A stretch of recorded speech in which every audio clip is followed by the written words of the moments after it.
ஆன்மீக சொந்தங்கள் அனைவருக்கும் அன்பான மாலை வணக்கம். நாம் நம்மளுடைய சேனலில் தொடர்ந்து நிறைய சுவாரஸ்யமான ஆன்மீகம் சார்ந்த தகவல்களை தாங்க பார்த்துட்டு வந்துட்டு இருக்கோம். அந்த வரிசையில் இந்த பதிவில் நம்ம என்ன பார்க்க போகிறோம் அப்படின்னா, மீனராசி நேயர்களுக்கு புதிதாக பிறந்திருக்கக்கூடிய ஏப்ரல் மாதம் 8ஆம் தேதிக்கு அப்புறமா எப்படி இருக்க போகுது, என்னென்ன விஷயங்கள் உங்களுக்கு பாசிட்டிவாக இருக்குது, என்னென்ன விஷயங்களை நீங்கள் கவனமாக இருக்கணும், மேலும் இந்த மாதத்தை நீங்கள் எளிமையாக கடந்து வரதுக்கு என்ன பரிகாரங்கள் செய்யலாம், என்ன மாதிரியான வழிபாடுகள் செய்யலாம், இந்த மாதிரி நிறைய தகவல்களோட இந்த பதிவானது இருக்க போகுதுங்க. ஸோ வீடியோ பதிவை எங்கேயுமே ஸ்கிப் பண்ணிடாமல் தொடர்ந்து பார்த்து பயன்பெறுங்க. ஏப்ரல் 2026 மீனராசி நேயர்களே, குறிப்பாக அதுவும் பூரட்டாதி 4ஆம் பாதம், உத்திரட்டாதி, ரேவதி நட்சத்திரக்காரர்களுக்கு ஒரு ராசியிலேயே சனி பகவானும் செவ்வாய் பகவானும் இணைந்து இருக்க போகிறாங்க. அப்படின்றதுனால கண்டிப்பாக உங்களுக்கு மன அழுத்தம் இருக்கும், இல்லைனா உணர்ச்சி பூர்வமான சவால்களானது கண்டிப்பாக இருக்க தான் செய்யுங்க. பொருளாதார ரீதியாக நீங்கள் கண்டிப்பாக முன்னேற்றம் பார்ப்பீங்க. ஏன்னா உங்களுக்கு நிறைய வேலை வாய்ப்புகள் இருக்கும், அதன் மூலமாக நல்ல வருமானத்தை ஈட்டுவீங்க. கடினமான உழைப்புக்கான அங்கீகாரத்தை நீங்கள் நிச்சயம் அடைய முடியுங்க. அது மட்டும் இல்லாமல் இந்த மாதம் 2ஆம் இடத்துல சூரியன் உச்சம் பெற்று இருக்க போகிறதுனால நிதிநிலை ரொம்ப நல்லா இருக்கும். தொழில் மற்றும் பணிகளில் சின்ன சின்ன தடைகள் தாமதங்கள் இருந்தாலுமே கூட கவலைப்படாதீங்க, எல்லாத்தையும் மீறி உங்களுக்கு வெற்றி வாய்ப்புகள்லாம் இருக்குது. தொழிலும் சரி வேலையும் சரி இந்த டைமில் உங்களுக்கு ரொம்ப நல்லா இருக்கும். ஏன்னா கெரியர் அப்படிங்கிறது ஒவ்வொருத்தங்களுடைய வாழ்க்கையிலையும் ரொம்ப முக்கியமான ஒன்று. நம்ம அடுத்த கட்டத்தை நோக்கி போகணும் அப்படின்னா நமக்கு வேலை வாய்ப்புகள் நல்லா இருக்கணும். உத்தியோகத்தில் பணி சுமை அப்படின்றது கொஞ்சம் அதிகமாக தான் இருக்கும். ஆனாலுமே கூட நீங்கள் கவலைப்படாதீங்க, வேலை எல்லாத்தையும் உங்களால் செஞ்சு முடிக்க முடியும். மேலதிகாரிகளுடைய சப்போர்ட் இருக்கும். ஸோ அதன் மூலமாக உங்களுக்கு எந்த பிரச்சனையும் ஏற்படாது. இதே நீங்கள் தனியார் துறையில் ஒரு வேலை செய்கிறீங்க அப்படின்னா கண்டிப்பாக முன்னேற்றத்தை பார்ப்பீங்க. அரசு ஊழியர்களாக இருக்கீங்க அப்படின்னா உங்களுக்கு மட்டும் சின்ன சின்ன தாமதங்கள் ஏற்படலாமே தவிர அது உங்களுக்கு ஒரு தடையாக இருக்காது. ஏன்னா நீங்கள் முன்னேற்றம் அடையிறதுக்கு கொஞ்சம் டைம் எடுக்கிற மாதிரி இருக்கும், அவ்வளோதான். மற்றபடிலாம் உங்களுக்கு பெருசாக பிரச்சனைகள் இல்லை. அதே போல் பொருளாதாரம், ஸோ கெரியர் நல்லா சூஸ் பண்ணிவிட்டு அப்படின்னாலே ஆட்டோமேட்டிக்காக ஃபினான்ஸ் நமக்கு கிடைக்க ஆரம்பிச்சிடும். இந்த காலகட்டங்களில் மீனராசி நேயர்களுக்கு அப்படி தாங்க. நிதிநிலை ரொம்ப ரொம்ப சிறப்பாக இருக்குது. ஏன்னா உங்களுக்கு நல்ல வேலை இருக்குது, அதன் மூலமாக நல்ல வருமானம் கிடைக்கும். அதனால் புதுசாக நீங்கள் வீடு வாங்குறதுக்கோ சரி, வாகனம் வாங்குறதுக்கோ சரி நல்ல யோகம் இருக்குங்க. தேவையில்லாத செலவுகளை மட்டும் கொஞ்சம் கட்டுப்படுத்திக்கோங்க. அனாவசியமாக நீங்கள் செலவு செஞ்சுட்டே இருந்தீங்க அப்படின்னா உங்களுக்கு எவ்வளவு தான் பணம் வந்தாலுமே கூட கையில் தங்கவே தங்காது. ஸோ அதனால் அந்த விஷயத்துலலாம் கவனமாக இருங்க. குடும்பம் அப்படின்னு எடுத்து பார்க்கும் பொழுது இந்த மாதத்தில் உங்களுக்கு நல்ல ஒரு மகிழ்ச்சி கிடைக்கும். உடன் பிறந்தவங்களோட நல்ல ஒரு நெருக்கம் உங்களுக்கு ஏற்படும். ஆனால் ஒரு சில சமயங்களில் உறவினர்களால் தேவையில்லாத மன சஞ்சலங்கள் எல்லாம் பார்க்க மாதிரி இருக்கும். ஏன்னா உறவுகள் அப்படிங்கும் பொழுது கண்டிப்பாக மனக்கசப்புகளை ஏற்படுத்தக்கூடியவங்க தான். அதனால் எந்த சமயத்தில் எப்படி இருக்கும் அப்படின்லாம் சொல்ல முடியாது. அப்பப்போ உங்களுக்கு மனசுக்கு கஷ்டம் தர மாதிரி ஒரு சில விஷயங்கள் நடக்கும். அதையும் நீங்கள் இந்த காலகட்டங்களில் கடந்து வந்து தாங்க ஆகணும்.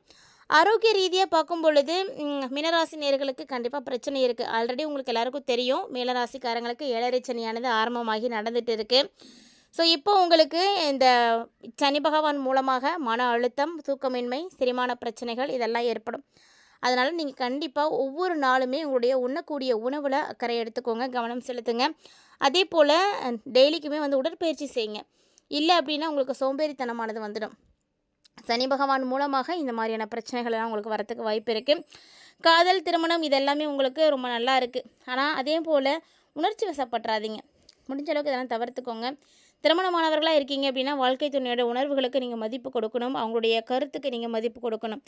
இதுதான் உங்களுடைய வாழ்க்கையில் கருத்து வேறுபாடுகளை தகர்த்தெறியறதுக்கு உதவியாக இருக்கும். ஒருவேளை நீங்கள் பிரச்சனை பண்ணுறீங்க, ஏட்டிக்கு போட்டியாக இருக்கீங்க அப்படின்னா கண்டிப்பாக அதுவும் சிக்கலாக தான் முடியும். ஸோ இந்த மாதம் முழுக்க முழுக்க மீனராசிக்காரங்களை பொறுத்த வரைக்கும் பொறுமையை கடைப்பிடிக்கணுங்க. அது மட்டும் இல்லாமல் இந்த டைமில் உங்களுடைய உணர்ச்சிகளை தூண்டக்கூடிய விஷயங்கள் எல்லாம் நிறைய இருக்குது. ஆனால் அதிலிருந்தெல்லாம் முடிஞ்ச அளவுக்கு விலகியே இருங்க. இல்லை அப்படின்னா உணர்ச்சி பூர்வமாக நிறைய பிரச்சனைகளை நீங்கள் மாட்டிப்பீங்க. ஸோ அதனால் நீங்கள் சிக்கிக்கிறதுக்கான வாய்ப்பு நிறைய இருக்குது. ஸோ அந்த விஷயத்தில் ரொம்ப ரொம்ப கவனமாக இருக்கணும். மீனராசி நேயர்களை பொறுத்த வரைக்கும் இந்த ஏப்ரல் உங்களுடைய வாழ்க்கையில் நீங்கள் மிகப்பெரிய அளவில் மாற்றங்களை கண்டிப்பாக பார்க்கக்கூடிய அளவில் தான் இருக்குது.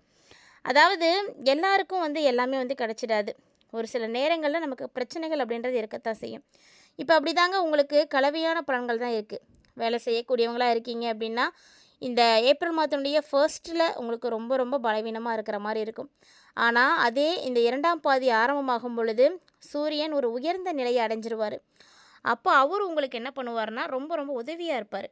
மற்ற கிரகங்கள் எப்படியோ சூரியன் உங்களுக்கு உதவி செய்வார். அது மட்டும் இல்லாமல் அவர் மூலமாக ஒரு சிறந்த பலன்களை நீங்கள் எதிர்பார்க்கலாம். வணிகம் தொடர்பான விஷயங்களை பற்றி நம்ம பார்க்கும் பொழுது அது கொஞ்சம் கலவையாக தாங்க இருக்குது. சராசரிக்கும் குறைவான பலன்களை தான் உங்களுக்கு கொடுக்குற மாதிரி இருக்குது. ஆனால் கல்வி அடிப்படையில் கலவையான பலன்கள் உங்களுக்கு இருக்குது. உயர்கல்வியை வந்து நீங்கள் பயிலணும் அப்படின்னு நினைக்கிறீங்க அப்படின்னா இப்போ வந்து உங்களுக்கு ஒரு சிறப்பான சான்ஸ் வந்து கிடைக்கும். அது மட்டும் இல்லாமல் இந்த டைமில் குடும்ப விஷயங்களை நீங்கள் கையாளும் பொழுது கவனமாக இருக்கணும். ஏன்னா 4வது வீட்டில் உங்களுக்கு புதன் பகவான் இருக்கிறாரு. அதாவது புதன் உங்களுடைய ராசிக்கு 4ஆம் வீட்டுக்கு அதிபதியாக இருக்கிறது பார்த்திங்கன்னா ஆதரவானது விஷயமா இருந்தாலுமே கூட இந்த டைமில் ராசி லக்கணத்துக்கு அதிபதியான குரு 4வது வீட்டில் வந்து இருக்கிறாரு. அப்படிங்கும் பொழுது கண்டிப்பாக உங்களுக்கு நல்ல விஷயங்களை வந்து செய்வார். வீட்டு விஷயங்களை பொறுத்த வரைக்கும் நீங்கள் இந்த டைமில் கலவையான பலன்களை தான் எதிர்பார்க்க முடியும். அதாவது ரொம்ப நல்லாயிருக்கும் அப்படின்னு சொல்ல முடியாது, அதே நேரம் ரொம்ப பிரச்சனைகளால் சூழப்படுவீங்க அப்படின்னும் சொல்ல முடியாது. இந்த காலகட்டங்களில் உங்களுக்கு கலவையான பலன்கள் தான் இருக்க போகுது. ஒரு சில நேரத்தில் எப்படி இருக்குன்னா நீங்கள் எடுக்கக்கூடிய முடிவுகள் வந்து பலவீனமாக இருக்கிற மாதிரி இருக்கும். குறிப்பாக காதல் உணர்வு கொண்டவங்க அவங்களுடைய துணையோ துணைவரோ கொஞ்சம் சந்தேகப்படுற மாதிரி இருக்கும். ஸோ இது வந்து எல்லாமே ரொம்ப ரொம்ப உங்களுடைய உணர்ச்சிகளை தூண்டி கொடுத்துடும். அடக்கமான நடத்தை கண்டிப்பாக இருக்கணும். இல்லை அப்படின்னா நீங்களும் ஏதாவது ஒரு பிரச்சனையை பார்த்துடுவீங்க. மினராசினியர்களை பொறுத்த வரைக்கும் திருமண வாழ்க்கையை நீங்கள் சரியாக பராமரிக்கணும் அப்படின்னா அதுக்கு நீங்கள் கொஞ்சம் அடக்கமாக தான் இருந்தாகணும். இல்லை அப்படின்னா பிரச்சனைகள் அதிகமாக போகும். மேலும் இந்த மாதம் நிதி விஷயங்கள் உங்களுக்கு ரொம்ப நல்லா இருக்கும்.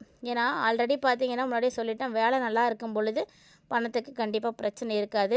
பணம் சம்பாதிக்க முயற்சிக்கிறீங்க அப்படின்னா அதே நேரம் சேமிப்பையும் செலவையும் வந்து பார்த்துக்கோங்க. ஏன்னா சேமிப்பு அப்படிங்கிறது ரொம்ப முக்கியம். அது நம்மளுடைய எதிர்காலத்துக்கு தேவையான ஒன்று. எவ்வளவுதான் செலவுகள் இருந்தாலும் அந்த செலவுகளை தாண்டி நம்ம சேமிப்பை வந்து கொண்டு வரணும். முயற்சி செய்யணும். முயற்சி செய்யாமல் எந்த ஒரு விஷயமும் வந்து நடக்க போகிறது கிடையாது. ஸோ மீனராசினியர்களை பொறுத்த வரைக்கும் இந்த மாதம் முழுக்க முழுக்க நீங்கள் முயற்சிகளை கைவிடக்கூடாது. அதே நேரம் உடல்நிலை சார்ந்த விஷயங்களில் அலட்சியமாகவும் இருந்துடாதீங்க. அப்படி ஒருவேளை நீங்கள் அலட்சியமாக இருந்தீங்க அப்படின்னா அது உங்களுடைய நிலைமையை வேறு மாதிரி கொண்டு போய் விட்டுடும். அதனால் எல்லாத்தையும் வந்து சரி பண்ணுறதுக்கு இந்த மாதம் ரொம்ப ரொம்ப முக்கியமான மாதம். மேலும் பார்த்தீங்கன்னா இந்த காலகட்டங்களில் நீங்கள் என்ன எளிமையான பரிகாரங்கள் செய்யலாம், வழிபாடுகள் செய்யலாம் அப்படின்றதையும் தொடர்ந்து பாருங்கள். அந்த பரிகாரத்தை நீங்கள் மறக்காமல் செஞ்சு பார்த்தீங்க அப்படின்னாவே போதும். இந்த மாதத்தில் ஏற்படக்கூடிய பிரச்சனைகள்லேருந்து முழுமையாக நீங்கள் வந்து வெளிவரத்துக்கு உதவியாக இருக்கும். இந்த காலகட்டங்களில் கிரக அமைப்புகள் எல்லாமே வந்து சிறப்பாக இருக்குது. அதாவது 7ஆம் தேதிக்கு அப்புறமா செவ்வாய் பகவான் சுகஸ்தானத்திலிருந்து பஞ்சமஸ்தானத்துக்கு மாறுறாரு. இந்த கிரகத்தால் பார்த்தீங்கன்னா 7ஆம் தேதிக்கு அப்புறமாவே உங்களுக்கு நிறைய மாற்றங்கள் வந்து கிடைக்க ஆரம்பிச்சிடும். அதாவது நீங்கள் எப்போதுமே கலகலப்பாக தான் எல்லாத்துக்கிட்டையும் இருக்கணும் அப்படின்னு நினைப்பீங்க. ஆனால் காரியத்தில் மட்டும் ரொம்ப கரராக இருக்கணும். இந்த மாதம் சொல்லப்போனால் உங்களுக்கு சொல்லால மகத்துவம், செயலால புகழ் இதெல்லாமே வந்து கிடைக்கும். வீடு, மனை, வாகனம் இப்படி இது எல்லாத்துலேயுமே வந்து உங்களுக்கு இப்போ வாய்ப்புகள் இருக்குது. ஆனால் எந்த ஒரு விஷயமா இருந்தாலும் முன்னாடியே கொஞ்சம் யோசிச்சுக்கோங்க. செய்யலாமா வேணாமா, அது நமக்கு நன்மை கொடுக்குமா இல்லையா அப்படின்லாம். கவனமாக இருக்கிறதுக்கான விஷயங்கள் அப்படின்னா உறவுகள்கிட்ட கவனமாக இருக்கணும். தந்தை வழி சார்ந்த பங்காளி உறவு அப்படின்ற அமைப்பில் யாரெல்லாம் இருக்காங்களோ அவங்கள்ட்டெல்லாம் கொஞ்சம் நிர்பந்தங்கள் எல்லாம் நீங்கள் வந்து பார்க்குற மாதிரி இருக்கும். ஸோ அவங்கள்ட்ட கவனமாக இருந்துக்கோங்க. கவனமாக செயல்பட்டீங்க அப்படின்னா சிரமங்கள் ஏற்படாமல் தடுக்க முடியும். இதே உத்தியோகத்தில் இருக்கக்கூடியவங்களாக இருக்கீங்க அப்படின்னா பெற்றோர் மூலமாக உங்களுக்கு வேலை கிடைக்கும். உங்களோட வேலை செய்யக்கூடியவங்களும் உங்களுக்கு கொஞ்சம் அனுசரணையாக இருப்பாங்க. வீணாக ஒரு சில பிரச்சனைகளும் மனக்குழப்பங்களையும் வந்து ஏற்படுத்திக்காதீங்க. அது உங்களுக்கு நல்லது கிடையாது. ஸோ எந்த வேலை செஞ்சாலும் பார்த்து கவனமாக செய்யுங்க. வியாபாரம் செய்யக்கூடியவங்களாக இருக்கீங்க அப்படின்னா தொழிலில் சிறப்பான பலன்கள் எல்லாம் பார்க்க முடியும். இப்போ சொல்லப்போனால் கடந்த காலத்தை விட கூடுதலாக உங்களுக்கு லாபங்களானது கிடைக்கும். என்னதான் உங்களுக்கு முன்னாடி இருந்ததை விட இப்போ லாபம் கிடைச்சாலுமே கூட தொழிலை விரிவுபடுத்துறதுக்கு உண்டான வேலைகளை நீங்கள் இப்போலேருந்தே ஸ்டார்ட் பண்ணுங்கள். ஏதாவது ஒரு தொழிலை நீங்கள் செய்கிறதுக்கான வாய்ப்புகளை ஏற்படுத்துங்க. தொழில் நிமித்தமாக ஒரு சிலர் பார்த்திங்கன்னா பிஸ்னஸ் ரீதியாக வெளியில் போயிட்டு வரதுக்கான வாய்ப்புகள்லாம் இருக்குது. அதெல்லாம் வந்து உங்களுடைய கையில் தான் இருக்குது. பெண்களை பொறுத்த வரைக்கும் முழுக்க முழுக்க உடல் ஆரோக்கியத்தில் ரொம்ப கவனம் எடுத்துக்கோங்க. அதாவது மினராசியுடைய பெண்களாக இருக்கீங்க அப்படின்னா கணவரை விட்டு பிரிந்து இருக்கக்கூடியவங்களாம் இப்போ கணவரோட மீண்டும் சேரக்கூடிய அமைப்பு இருக்குது. உங்களுடைய கணவருக்கு உங்களால் நிறைய அனுகூலம் இருக்கும். குழந்தை பாக்கியம் இல்லாதவங்களுக்கெல்லாம் குழந்தை பாக்கியம் இருக்குது. ஸோ அதுக்கான முயற்சிகளை எடுத்து வைங்க. நீங்கள் கொடுத்த வாக்கை காப்பாற்றுறதுக்கான நிறைய வாய்ப்புகள் இப்போ கிடைக்கும். இதே மாதிரி கலைத்துறையை சார்ந்தவர்களுக்கும் அப்படி தாங்க. உங்களுடைய முழு திறமையை நீங்கள் காட்டினீங்க அப்படின்னா அதற்கான அங்கீகாரம் அதிகமாகவே கிடைக்கும். அடிக்கடி நீங்கள் வெளியில் போயிட்டு வர மாதிரி இருக்கும். ஸோ அதை மட்டும் பார்த்து கவனமாக இருந்துக்கோங்க. ஏன்னா எல்லா இடங்களுக்கும் நீங்கள் போயிட்டு வரதுனால உடல் ரீதியான பிரச்சனைகளும் இருக்கத்தான் செய்யும். மேலும் உங்களுக்கு நிறைய நல்ல விஷயங்கள் நடக்கிறதுக்கு வியாழக்கிழமை அருகில் இருக்கக்கூடிய கோவிலுக்கு போனீங்கன்னா அங்கே நவகிரகம் இருக்கும். அந்த நவகிரகத்துக்கு நீங்கள் நெய் தீபம் போட்டு வழிபாடு செய்துட்டு வாங்க. அர்ச்சனை செய்யுங்க. நிறைய நல்ல விஷயங்களானது நடக்குங்க. மேலும் இந்த காலகட்டங்களில் நீங்கள் இன்னொரு பரிகாரம் செய்யணும்னு நினைக்கிறீங்கன்னா எளிமையான பரிகாரம் இந்த மாதம் முழுக்க வெல்லம் சாப்பிட்றத தவிர்த்துக்கோங்க. அது உங்களுக்கு ஒரு எளிமையான பரிகாரம் தான். ட்ரை பண்ணி பாருங்கள். இந்த வீடியோ பதிவில் நிறைய தகவல்களை நீங்கள் பார்த்துருப்பீங்கன்னு நினைக்கிறேன். வீடியோ பிடிச்சிருந்தால் லைக் பண்ணி ஷேர் பண்ணுங்கள். மறக்காமல் கமெண்ட் பண்ணுங்கள். மேலும் இது போல் பல இன்ட்ரெஸ்டிங்கான தகவல்களை எல்லாம் நீங்கள் தொடர்ந்து பார்க்கறதுக்காக நம்ம சேனலை சப்ஸ்கிரைப் பண்ணிவிட்டு ஃபாலோ பண்ணிக்கோங்க. மீண்டும் மற்றும் ஒரு சுவாரஸ்யமான ஆன்மீக தலைப்பில் சந்திக்கலாம்.